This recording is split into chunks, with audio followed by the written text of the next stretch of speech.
Hi, I'm here with Darrin Nordahl. He's been visiting Kamloops for the last couple of days, and we're really interested in promoting healthy eating. And Darrin's written this book, Public Produce, and tell us a little bit about your book.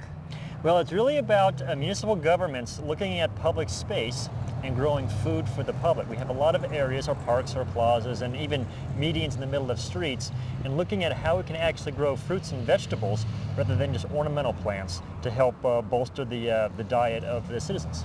Do you find that the diet is bad, and this is a good way of making it a little better? Yeah, I think the number one reason we become so fat and obese in North America is because we're not eating enough fruits and vegetables, and we're eating too many processed foods. And one of the best strategies is to just incorporate a variety of fruits and vegetables in our diet. But some people don't have access to it. And so the great way to have access to fruits and vegetables is to have it growing immediately in your environment.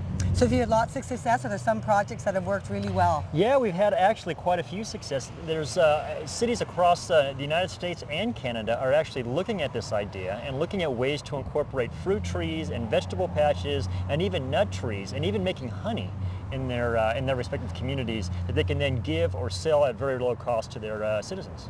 How do you find families are with cooking? Like we've lost the art of gardening. Do you think that cooking skills is an area that needs to be worked on? Yes. We need to actually become a bit more food literate. We need to recognize what food is and where it comes from and when it's ready to harvest. And then once we get it back into our kitchens, we have to learn how to prepare it. We've gotten so used to processed foods that it's become so convenient that we forgot everything about food and how to prepare it. So hopefully when we have this system of public produce and you have fresh fruits and vegetables, there needs to be a plan to educate people on how to cook that stuff as well. Right. How do you think this book, the book that we've done, Low GI Meals a Minute, could fit into that with families learning how to cook?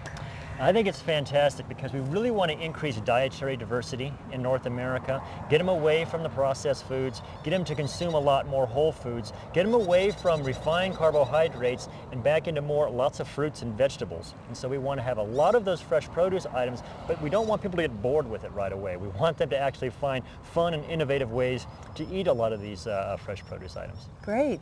So for more information on your book, Public Produce, do you have a website? Yes, I do. It is DarrinNordahl.com, DarrinNordahl.com. Great. Well, I'm so glad you could come to Kamloops and share all your great information on public produce, and we hope to get families eating a lot better. My pleasure, Laura. Thank you.